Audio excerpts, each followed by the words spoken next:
Hi aspirants, I welcome you to the next training program of SSCGT. Today we'll discuss something about articles. I think everyone knows articles include three things: A, an, and B. And A and are called as indefinite articles, and the is called as definite article. So before explaining about this, let me ask you a few questions, friends. మనకి జనరల్గా more than 10 lakhs of words ఉంటాయి ఇంగ్లీష్లో. అయితే ఆ 10 lakhs of words ని మనం 8 blocks కింద divide చేసాం. Nouns, pronouns, adjectives, verbs, adverbs, prepositions, conjunctions, interjections.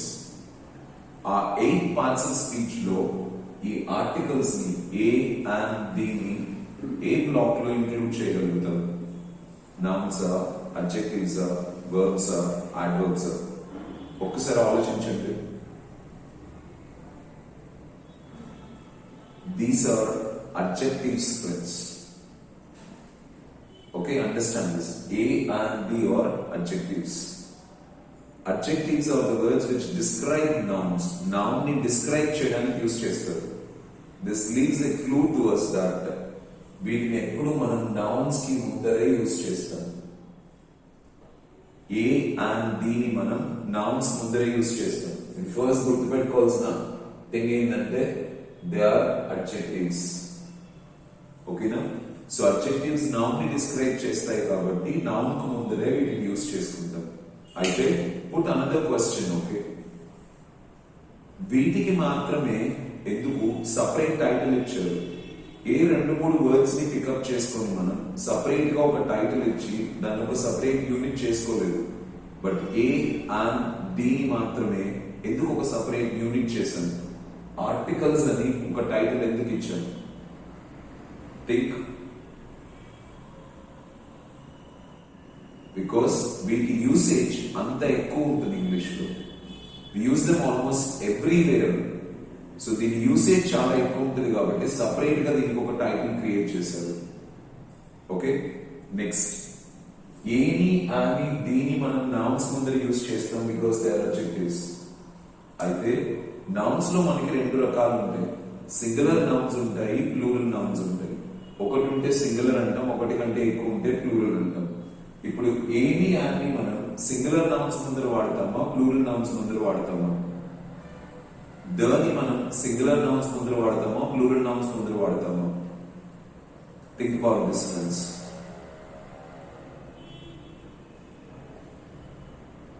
So any అని ఎప్పుడు మనం సింగులర్ నౌన్స్ ముందర మాత్రమే యూస్ చేస్తాం.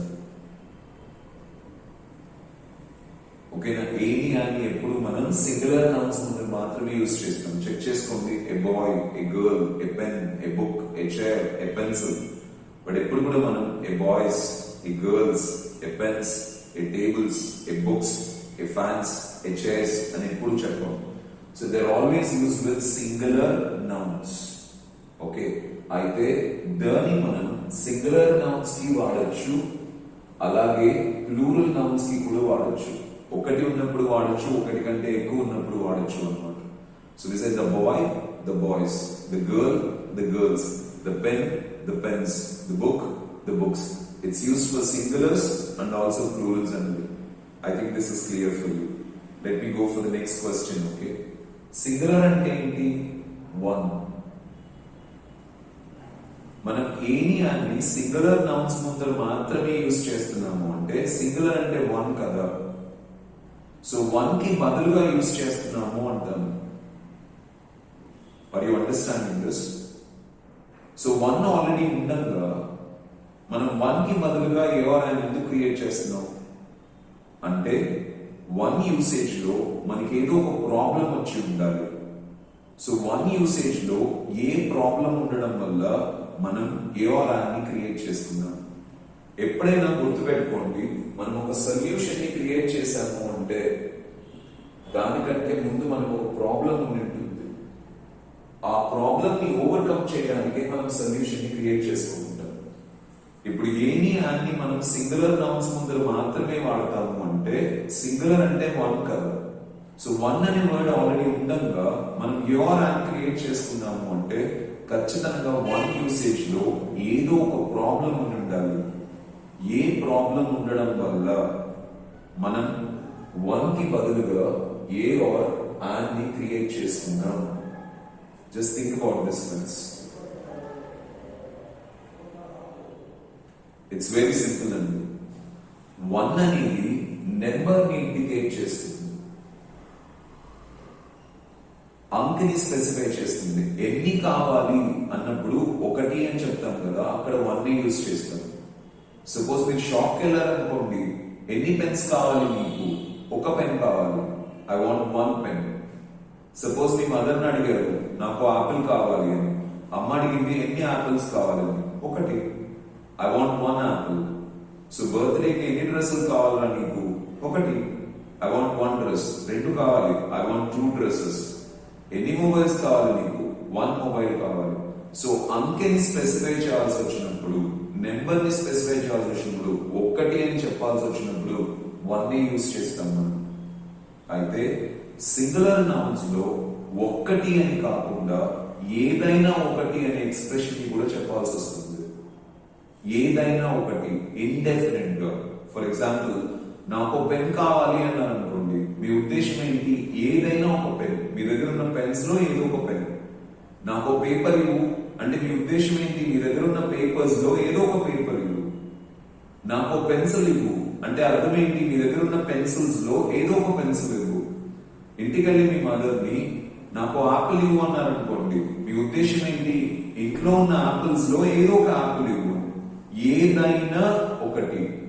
ఇప్పుడు మీ నాన్న బాంబే వెళ్తున్నాడు, ఏం కావాలా నీకు అని అడిగాడు, నాకు షర్ట్ తీసుకురా అంటే మీ ఉద్దేశం ఏంటి? ఏదైనా ఒక షర్ట్. మీరు అంకెని స్పెసిఫై చేయట్లేదు ఒక్కటి అని. ఇక్కడ ఇండెఫినెట్ గా ఏమని చెప్తున్నారు? ఏదైనా ఒకటి అని చెప్తున్నారు. Any one. అలా ఏదైనా ఒకటి అని ఇండెఫినెట్ గా చెప్పాల్సి వచ్చినప్పుడు మనం use a or an. So ఒక్కటి అని నెంబర్ ని చెప్పాల్సి వస్తే వన్ ని యూజ్ చేస్తారు. ఏదైనా ఒకటి అని చెప్పాల్సి వస్తే ఏ ఆర్ అని యూజ్ చేస్తారు. ఒకసారి చెక్ చేసుకోండి. సేమ్ ఎగ్జాంపుల్స్ ఇస్తుంటాను. You went to a stationery shop and asked, నాకు పెన్ ఇవ్వండి, ఐ వాంట్ ఎ పెన్. ఏదైనా ఒక పెన్. ఇప్పుడు షాప్ వాడు అడిగాడు మిమ్మల్ని ఎన్ని పెన్స్ కావాలి? ఒకటి ఇవ్వండి, I want one pen. So me friend అడుగుతున్నారు నాకు పేపర్ ఇవ్వు అంటే ఏంటి? ఏదైనా ఒక పేపర్ ఇవ్వు. మీ ఫ్రెండ్ అడిగాడు ఎన్ని పేపర్స్ కావాలని? ఒక పేపర్ ఇవ్వు, I want one paper. So ఇంటికి వెళ్ళారు, అమ్మని అడుగుతున్నారు, అమ్మ నాకు ఆపిల్ ఇవ్వు, ఐ వాంట్ అన్ ఆపిల్. అర్థమవుతుంది అనుకుంటా మీకు, ఐ వాంట్ అన్ ఆపిల్. కానీ మీ మదర్ అడిగింది అనుకోండి ఎన్ని ఆపిల్స్ కావాలి అని, అప్పుడు what is your answer? I want one apple. So a or అని ఎప్పుడు యూజ్ చేస్తారు? ఏదైనా ఒకటి అనే సెన్స్ ని మీరు చెప్పాల్సి వచ్చినప్పుడు ఏ ఆర్ అని యూజ్ చేస్తారు. కానీ ఒక్కటి అని అంకెని స్పెసిఫై చేయాల్సి వచ్చినప్పుడు వన్ యూజ్ చేస్తారు. నాకు చాక్లెట్ ఇవ్వు, వాట్ డస్ ఇట్ మీన్? ఏదైనా ఒక చాక్లెట్ ఇవ్వు. మీ దగ్గర ఉన్న చాక్లెట్స్ లో ఏదో ఒక చాక్లెట్ ఇవ్వు. ఎనీ వన్, గివ్ మీ ఎ చాక్లెట్. అదే ఫర్ ఎగ్జాంపుల్, ఎన్ని చాక్లెట్స్ కావాలి అని అడిగినప్పుడు ఒక్క చాక్లెట్ చాలు అని చెప్పాలనుకోండి, అప్పుడు ఏమని చెప్తారు? I want one chocolate. Number ని స్పెసిఫై చేయాల్సి వచ్చినప్పుడు వన్ నే యూజ్ చేస్తారు. కానీ ఏదైనా ఒకటి అని ఇండెఫినెట్ నెంబర్ ని స్పెసిఫై చేయాల్సి వచ్చినప్పుడు యువర్ అని యూజ్ చేస్తారు. సో యువర్ అని ఎందుకు క్రియేట్ చేసుకోవాల్సి వచ్చిందంటే వన్ అనేది ఒకటి అనే అంకెని మాత్రమే స్పెసిఫై చేస్తుంది. ఏదైనా ఒకటి అని చెప్పదు ఇండెఫినెట్ గా చెప్పాల్సి వచ్చినప్పుడు. దానికోసం మనం యువర్ అని క్రియేట్ చేసుకున్నాం. This is clear for you I think. Okay, so let us go for the next step. ఒకటి అని చెప్పడానికి వన్ ఉంది, మరి ఏదైనా ఒకటి అని చెప్పడానికి ఎందుకు మనం రెండు ఆర్టికల్స్ క్రియేట్ చేస్తున్నాం? ఒకటే క్రియేట్ చేసింది సరిపోయేది కదా. వన్ ఒక్కటి అని చెప్పడానికి వన్ ఉంది, ఏదైనా ఒకటి అని చెప్పడానికి మనం రెండు ఆర్టికల్స్ ఎందుకు క్రియేట్ చేస్తున్నాం? ఒకటే క్రియేట్ చేసుకుంటుంటే మనకి ఏ కన్ఫ్యూషన్ లేదు కదా. ఇప్పుడు ఏ ఎక్కడ వాడాలా, ఆయన ఎక్కడ వాడాలా అనేది lot of times it's confusion for us, right? ఇప్పుడు ఈ ప్రాబ్లం ఎందుకు వచ్చింది? థింక్. నేను అడుగుతున్న ప్రతి క్వశ్చన్ కి మీకు కనుక ఆన్సర్ వస్తుంది అంటే you are wonderful in thinking friends. If not, quickly develop that quality, because ఆ క్వాలిటీ లేకపోతే enhancement is very difficult friends. Okay, ఎందుకు అంటే జాగ్రత్తగా అబ్జర్వ్ చేయడానికి ట్రై చేయండి. భాష అంటే it's nothing but sounds, expression of sounds, శబ్దాలు. మనం పలుకుతున్న ప్రతి శబ్దం వినటానికి, పలకడానికి మ్యూజికల్ ఎఫెక్ట్ ని క్రియేట్ చేయాలి. మన ఇంగ్లీష్ లో ఉన్న 26 లెటర్స్ ని మనం ఓవల్ సౌండ్స్ గా, కాన్సనెంట్ సౌండ్స్ గా డివైడ్ చేసుకున్నాం. AEIOU ఓవల్ సౌండ్స్ అన్నాం, మిగతాటి కాన్సనెంట్ సౌండ్స్ అన్నాం. మీరు జాగ్రత్తగా అబ్జర్వ్ చేయగలిగితే ఆన్ అనేది ఓవల్ సౌండ్స్ కి బాగుంటుంది. For example, an apple, an orange, an elephant, an aeroplane, an ink pot, an egg. Comfortable గా ఉందా లేదు? ఒకవేళ ఓవల్ సౌండ్స్ కి మీరు ఏ యూజ్ చేసి చూడండి. ఏ ఎగ్, ఏ ఏరోప్లేన్, ఏ ఎన్వలప్, ఏ ఎలిఫెంట్, ఏ ఆరెంజ్, ఏ యాపిల్. కంఫర్టబుల్ గా ఉందా? AEIOU సౌండ్స్ కి ఏ అనేది బాగుంటదండి. అందుకే మనం ఆన్ని క్రియేట్ చేసుకున్నాం ఓవల్ సౌండ్స్ కి. ఓకే, అండ్ మిగిలిన సౌండ్స్ ఉన్నాయి కదా, BCD, FGH, JKLMN, PQRST, VWXYZ, AIOU కాకుండా మిగిలిన సౌండ్స్ ఉన్నాయి కదా, వాటి కోసం మనం ఏ క్రియేట్ చేసుకున్నాం. ఎందుకంటే అక్కడ ఏ బాగుంటుంది. కావాలంటే చెక్ చేసుకోండి. A boy, a girl, a pen, a bench, a mobile, a car, a pencil, a paper. It's good. కానీ అక్కడ మనం ఆన్ యూజ్ చేసి ట్రై చేద్దాం. చూడండి, అస్సలు బాగుంటుంది వినడానికి. Like an paper, an pen, an book, an boy, an girl. Is it comfortable? Absolutely not friends. So AEIOU sounds కి ఆన్ బాగుంటుంది కాబట్టి ఆన్ క్రియేట్ చేస్తున్నాం. కామన్ సెన్స్ తో చెప్తున్నానండి రూల్. ఓకే, సో మిగిలిన కాన్సనెంట్ సౌండ్స్ కి ఏ బాగుంటుంది కాబట్టి ఏ క్రియేట్ చేశారు. ఎంత బ్యూటిఫుల్ గా ఇంగ్లీష్ కి డిజైన్ చేశారో ఒకసారి అబ్జర్వ్ చేయండి. Okay, so I think this is clear. ఎందుకు రెండు ఆర్టికల్స్ క్రియేట్ చేశారు అంటే కాన్సనెంట్ సౌండ్స్ కి ఏ బాగుంటుంది, ఓవల్ సౌండ్స్ కి ఆన్ బాగుంటుంది. అందుకే రెండు ఆర్టికల్స్ ని క్రియేట్ చేశారు. ఓకేనా? Now let us go a bit deeper into this.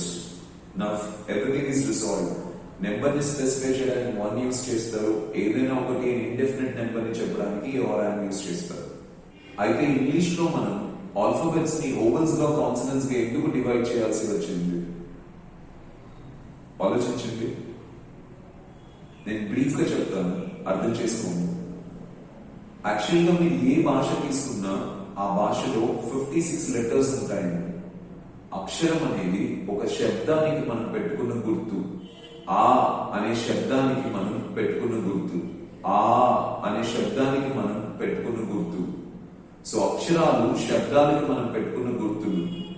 So తెలుగులో అయినా మిగతా ఏ భాషలో అయినా 56 లెటర్స్ ఉంటాయి. అయితే అందులో 46 సౌండ్స్ ని మనం వాడుతూ ఉంటాము అన్నమాట. ప్రతి అక్షరం ఒక శబ్దానికి గుర్తు. సో మనకి 46 సౌండ్స్ ఉంటాయి. 46 లెటర్స్ యూజ్ చేస్తాం, 46 సౌండ్స్ ఉంటాయి. బట్ ఇంగ్లీష్ లో 26 లెటర్స్ ఉంటాయి. మిగతా భాషల్లో 46 సౌండ్స్ ఉన్నాయి అంటే మనకి ఇంగ్లీష్ లో కూడా 46 సౌండ్స్ కావాలి కదా. సో ఆ సౌండ్స్ ని క్రియేట్ చేయడానికి ఇంగ్లీష్ లో ఉన్న లెటర్స్ ని రెండుగా డివైడ్ చేసుకున్నాం. ఓవల్స్ గా, కాన్సనెంట్స్ గా. వాటి నుంచి మనం 46 సౌండ్స్ ని క్రియేట్ చేసుకున్నాం. 5 ఓవల్స్ నుంచి 21 సౌండ్స్ ని క్రియేట్ చేసుకున్నాం. మిగిలిన 21 కాన్సనెంట్స్ నుంచి 25 సౌండ్స్ ని క్రియేట్ చేసుకున్నాం. అలా 46 సౌండ్స్ ని క్రియేట్ చేసుకున్నాం. అయితే మీరు గుర్తుపెట్టుకోవాల్సిన పాయింట్ ఏంటంటే కాన్సనెంట్ ముందర ఏని కాదు యూజ్ చేసేది, కాన్సనెంట్ సౌండ్స్ ముందర. ఎందుకంటే ఒకవేళ అన్ని భాషల్లో 26 లెటర్స్ ఏమిటి, 26 సౌండ్స్ ఏమిటంటే అప్పుడు మనకి ఏ ప్రాబ్లం లేదు. కానీ ఇంగ్లీష్ లో 26 లెటర్స్ ఉన్నాయి కాబట్టి ఆ 26 నుంచే 46 సౌండ్స్ ని క్రియేట్ చేశాం కాబట్టి ఒక్కొక్క చోట ఒక్కొక్క వర్డ్ ని ఒక్కొక్క లాగా పలుకుతూ ఉంటాం. అందుకని అక్షరం ఏని అన్ని డిజైన్ చేయదు. నౌన్ స్టార్టింగ్ లెటర్ ఉంది కదా, ఇప్పుడు బి వచ్చింది అనుకోండి, బి అనేది డిసైడ్ చేయదు ఏ వాడాలా అండ్ వాడాలా అనేది. మరి ఏది డిసైడ్ చేస్తుందంటే ఓవల్ సౌండ్, కాన్సనెంట్ సౌండ్. ఇది అర్థం చేసుకోండి. ఓవల్ సౌండ్ వచ్చినప్పుడు మనం ఏం చేయాలి? అండ్ యూస్ చేయాలి. కాన్సనెంట్ సౌండ్స్ వచ్చినప్పుడు మనం ఏ యూస్ చేయాలి? ఇది మీకు అర్థం అవడం కోసం నేను కొన్ని ఎగ్జాంపుల్స్ చెప్తాను. For example, take hour, honest, hotel. ఈ వర్డ్స్ అన్ని కూడా దేంతో స్టార్ట్ అవుతున్నాయి? హెచ్ తో స్టార్ట్ అవుతుంది. హెచ్ అనేది నార్మల్ గా ఇట్స్ ఎ కాన్సనెంట్. ఒకవేళ కాన్సనెంట్ ఏఆర్ అన్ని డిజైన్ చేస్తుంది అంటే ఇక్కడ ఏం ఉండాలి? ఏ ఉండాలి. కానీ ఏ ఉండదు ఇక్కడ. ఎందుకు ఏ ఉండదు ఇక్కడ అంటే ఇక్కడ హెచ్ ఉంది, కానీ హెచ్ ని మనం పలకం. ఏం పలుకుతాం? Hour, honest, hotel. ఓకేనా? సో హెచ్ ని సైలెంట్ చేసి మిగతా లెటర్స్ ని పలుకుతున్నాము. సో ఆ సౌండ్స్ దేంతో స్టార్ట్ అవుతున్నాయి? ఓతో స్టార్ట్ అవుతున్నాయి. ఓ అనేది ఓలా కాన్సనెంట్, ఓవల్ కదా. అందుకే మనం ఇక్కడ ఏం యూస్ చేయాలంటే ఆన్ యూస్ చేయాలి, బట్ ఏ యూస్ చేయకూడదు. Now your understanding. ఏ అక్షరంతో స్టార్ట్ అవుతుంది నౌన్ అనేది ఆర్టికల్ ని డిసైడ్ చేయదు. ఏ సౌండ్ తో స్టార్ట్ అవుతుందో అది డిసైడ్ చేస్తుంది. So sound is important. నేను ఇంకొక ఎగ్జాంపుల్ తీసుకుంటాను. One eyed beggar, 1 rupee coin. ఇక్కడ చూడండి, ఈ రెండు వర్డ్స్ దేంతో స్టార్ట్ అవుతున్నాయి? ఓతో స్టార్ట్ అవుతున్నాయి. ఓ అనేది ఏంటి? It's oval. ఓవల్ అయినప్పుడు ఏముండాలి ఇక్కడ మనకి? ఆన్ ఉండాలి. కానీ ఆన్ ఉండదు, ఏ ఉంటుంది. ఎందుకు ఏ ఉంటుంది అంటే ఈ వర్డ్స్ ఓతో స్టార్ట్ అయినా కూడా ఓని మనం పలకట్లేదు. ఏమని పలుకుతున్నాం? 1 rupee కాయిన్, 1 eyed beggar. అంటే ఏ సౌండ్ ని తీసుకుంటున్నాం? వా. వి ఏ సౌండ్ ని తీసుకుంటున్నాం. వి అనేది కాన్సనెంట్ సౌండ్ కదా, అందుకే మనం ఏ యూస్ చేస్తాం. I hope this is clear friends. Again I'm telling you, letter అక్షరం డిసైడ్ చేయదు ఏనా ఆనా అనేది, దాని యొక్క సౌండ్ డిసైడ్ చేస్తుంది. Be careful about it. Vowel sound అయితే ఆన్ వాడండి, కాన్సనెంట్ సౌండ్ అయితే ఏ వాడండి. Next, European. ఇది చూడండి, ఈతో స్టార్ట్ అవుతుంది. ఈ అనేది ఓవలా కాన్సనెంట్? ఓవల్. సో ఏం రావాలి? నార్మల్ గా ఆన్ రావాలి, కానీ ఆన్ ఉంటుంది. ఇక్కడ ఏముంటుంది? ఏ ఉంటుంది. ఎందుకు ఏ యూస్ చేస్తాం మనం ఇక్కడ అంటే ఈతో స్టార్ట్ అయినా కూడా ఇది ఈ సౌండ్ ని తీసుకోదు. ఎగ్, ఎలిఫెంట్, ఈ సౌండ్ ని తీసుకోదు. ఏ సౌండ్ ని తీసుకుంటుంది? యూరోపియన్, వై యు సౌండ్ ని తీసుకుంటుంది. సో వై అనేది కాన్సనెంట్ కాబట్టి ఇక్కడ మనం ఏ యూస్ చేస్తాం. You need to understand this. I hope this is clear for you. So జాగ్రత్తగా అబ్జర్వ్ చేయండి. I give you some more examples. Okay, union, university, United. ఈ వర్డ్స్ అన్ని కూడా యూ తో స్టార్ట్ అవుతున్నాయి. సో యూ అనేది oval. So మామూలుగా ఏముండాలి ఇక్కడ? ఆన్ ఉండాలి, కానీ ఆన్ యూస్ చేయండి. ఇక్కడ ఏం యూస్ చేస్తాం? ఏ యూస్ చేస్తాం. ఎందుకు అంటే ఇవన్నీ యూతో స్టార్ట్ అయినా కూడా యూ సౌండ్ ని తీసుకోవు, వై యూ సౌండ్ ని తీసుకుంటాం. అందుకే ఏమని చెప్తాం? A union, a university, a united, a united team, like this. I hope you understood friends. I'll give you some more examples. Generally, we'll be using MA, MBA, MCA, MLA, MLC, like this. ఈ words అన్ని దేనితో start అవుతున్నాయి? ఎం తో start అవుతున్నాయి. ఎం అనేది consonant కదా, so ఏముండాలి ఇక్కడ? ఏ ఉండాలి, కానీ ఏ ఉండదు. ఏముంటుంది? ఆన్ ఉంటుంది. ఎందుకు ఆన్ ఉంటుంది ఇక్కడ అంటే అండర్స్టాండ్ దట్ ఇవన్నీ కూడా ఎంతో స్టార్ట్ అయినా అవి తీసుకునే సౌండ్స్ ఎం కి సంబంధించినట్టు కాదు. ఏ సౌండ్స్ ని తీసుకుంటాయి? ఈఎం సౌండ్ ని తీసుకుంటాయి. సో ఈ అనేది ఓవల్ సౌండ్ కాబట్టి ఇక్కడ మనం ఏం యూస్ చేస్తామంటే ఆన్ యూస్ చేస్తాం. సో ఏమని చెప్తాం? On MB, on MBA, an MCA, an MLA అని చెప్తామే తప్ప we will not say a MA, a MBA, a MCA అని మనం చెప్పాం. సో ఇప్పుడు మీకు క్లియర్ గా అర్థమవుతుంది అనుకుంటాం. ఓకే, ఓవల్ సౌండ్స్ వచ్చినప్పుడు A E I O U sounds వచ్చినప్పుడు an యూస్ చేయాలి. కాన్సనెంట్ సౌండ్స్ వచ్చినప్పుడు మిగిలిన సౌండ్స్ ఏ యూస్ చేయాలి. Okay, so let me revise the whole concept once. A and B అనేటివి articles, but simply saying they are adjectives.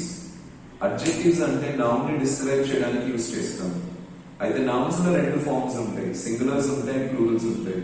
Singular nouns కి మాత్రమే your and use చేస్తాం. The అనేది singular కి వాడచ్చు, ప్లూరల్ కి వాడచ్చు. ఓకేనా? అయితే సింగులర్ నౌన్స్ ముందర మాత్రమే వాడతాము. అంటే సింగులర్ అంటే ఏంటి? వన్ అన్నమాట.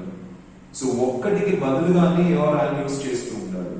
వన్ ఆల్రెడీ ఉండగా ఎందుకు మనం యువర్ అండ్ ని క్రియేట్ చేశాము? వన్ అనేది అంకెని స్పెసిఫై చేస్తుంది. ఒక్కటి అని చెప్పాల్సి వచ్చినప్పుడు వన్ ని యూస్ చేస్తాం. కానీ మనకి సింగులర్ లో ఒక్కటి అని మాత్రమే కాకుండా ఏదైనా ఒకటి అనే యూసేజ్ కూడా ఉంటుంది. ఇండెఫినెట్ గా చెప్పే యూసేజ్ ఉంటుంది. ఆ ఇండెఫినెట్ నెంబర్ ని మనం కమ్యూనికేట్ చేయడం కోసమే యువర్ అండ్ క్రియేట్ చేసుకున్నాం. I hope you understood friends. అయితే ఏదైనా ఒకటి అని చెప్పడానికి ఒక ఆర్టికల్ క్రియేట్ చేసుకుంటే సరిపోయేది కదా, మళ్ళీ రెండు ఆర్టికల్స్ ఎందుకు క్రియేట్ చేస్తున్నాం? ఏ అని, ఆన్ అని. Because I told you, oval sounds కి ఆన్ బాగుంటుంది, కాన్సనెంట్ సౌండ్స్ కి ఏ బాగుంటుంది. అందుకే మనం రెండు ఆర్టికల్స్ ని క్రియేట్ చేస్తున్నాం. అయితే ఇంగ్లీష్ లో అసలు ఆల్ఫాబెట్స్ ని ఎందుకు రెండుగా డివైడ్ చేయాల్సి వచ్చింది? ఓవల్స్ గా, కాన్సనెంట్స్ గా. మిగతా అన్ని భాషల్లో 56 లెటర్స్ ఉంటాయి అండ్ 46 సౌండ్స్ ఉంటాయి. ఇంగ్లీష్ లో కూడా మనకి ఖచ్చితంగా 46 సౌండ్స్ కావాలి. కానీ ఇంగ్లీష్ లో 26 లెటర్స్ ఉన్నాయి. దాని నుంచి 26 సౌండ్స్ వచ్చాయనుకోండి, మిగతా సౌండ్స్ ని కమ్యూనికేట్ చేయడం ఎలా? సో దానికోసం ఇంగ్లీష్ లో ఆల్ఫాబెట్స్ ని ఓవల్స్ గా, కాన్సనెంట్స్ గా డివైడ్ చేశారు. ఈ ఓవల్స్ 5 ఓవల్స్ నుంచి 21 సౌండ్స్ ని క్రియేట్ చేశారు. 21 కాన్సనెంట్స్ నుంచి 25 సౌండ్స్ క్రియేట్ చేశాం. మొత్తం మీద మనకు కావాల్సిన 46 సౌండ్స్ ని క్రియేట్ చేస్తున్నాం. Hope you are clear to now. And main గా మీరు గుర్తుపెట్టుకోవాల్సింది ఏంటంటే, నౌన్ కాన్సనెంట్ తో స్టార్ట్ అయితే ఏ వాడాలి, నౌన్ ఓవల్ తో స్టార్ట్ అయితే ఆన్ వాడాలి అనేది రాంగ్. నౌన్ ఓవల్ సౌండ్ తో స్టార్ట్ అయితే ఆన్ వాడాలి, కాన్సనెంట్ సౌండ్ తో స్టార్ట్ అయితే ఏ వాడాలి అని. దానికి I gave you some examples. So now I suppose you are pretty clear with a and an usage, friends. Let me give you a simple question before leaving the class. So general గా a అనేది an అనేది singular nouns ముందర మాత్రమే వాడతారు. But the ని మాత్రం singular nouns ముందర వాడతారు, ప్లూరల్ నౌన్స్ ముందర వాడతారు. అయితే ద ని మనం ఏమంటాం? డెఫినెట్ ఆర్టికల్ అంటాం. డెఫినెట్ అంటే ఏంటి? పర్టికులర్ గా, ఖచ్చితంగా మాట్లాడడం కోసం యూజ్ చేసేది. ఓకే, అయితే పర్టికులర్ గా ఖచ్చితంగా మాట్లాడడానికి ద కాకుండా, because the is a solution అండి, మనం క్రియేట్ చేసుకున్న సొల్యూషన్. ద కాకుండా ఖచ్చితంగా మాట్లాడడానికి ఆల్రెడీ మనకి ఇంగ్లీష్ లో ఏదో ఒక వర్డ్ ఉండాలి, అది ఏదో ఒక వర్డ్స్ ఉండాలి. సో పర్టికులర్ గా, డెఫినెట్ గా మాట్లాడడానికి ఇంగ్లీష్ లో ఉన్న వర్డ్స్ ఏంటి? First question.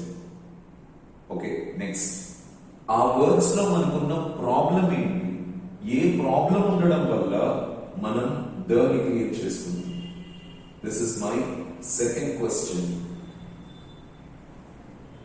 అర్థమైంది కదా? ఇంగ్లీష్ లో పర్టికులర్ గా మాట్లాడడానికి ఖచ్చితంగా ఏదో ఒక వర్డ్, వర్డ్స్ ఉండాలి. ఆ వర్డ్స్ లో వచ్చిన ప్రాబ్లం వల్లనే మనం ద ని క్రియేట్ చేసుకొని ఉండాలి. ఆ వర్డ్స్ ఏంటి? పర్టికులర్ గా మాట్లాడడానికి ఇంగ్లీష్ లో ఉన్న వర్డ్స్ ఏంటి? First question. And second question is, ఆ వర్డ్స్ లో ఏ ప్రాబ్లం రావడం వల్ల మనం ద ని క్రియేట్ చేసుకున్నాం? Okay, and my third question for you is this, friends. మనం ద ని యూజ్ చేయాలి అంటే ఒక నౌన్ డెఫినెట్ అవ్వాలి, పర్టికులర్ అవ్వాలి. పర్టికులర్ అయినప్పుడే, డెఫినెట్ అయినప్పుడే మనం ద ని యూజ్ చేస్తాం. అయితే ఒక నౌన్ డెఫినెట్ ఎలా అవుతుంది, పర్టికులర్ ఎలా అవుతుంది? కాస్త ఆలోచించండి. ఆ నౌన్ డెఫినెట్ ఎలా అవుతుందో మీకు తెలిస్తే అప్పుడు ఆటోమేటిక్లీ అక్కడ మీరు తీసుకెళ్లి ద ని యూజ్ చేస్తారు. But how does that noun become definite? Okay, think about this. At least in 3 questions ki meeru answers to raagaligite, I'll explain you about the, and I'll tell you where you have to be careful in using the fence. We'll complete the tomorrow. I'll give you a clear-cut understanding of how to use A and B tomorrow, so that you can happily write your exam and succeed in that. Remember, if you think you can, or if you think you can't, you're right, friends. So think I can. Live with the mantra that I can, I can, I can. Never disturb your belief even to a single percent extent, because your belief makes you work. Your work makes you grow in the subject, and that creates your success. Kana belief ni disturb cheskomakandi. So belief ni eppudu develop cheskuntarante when you expose yourself to the subject more.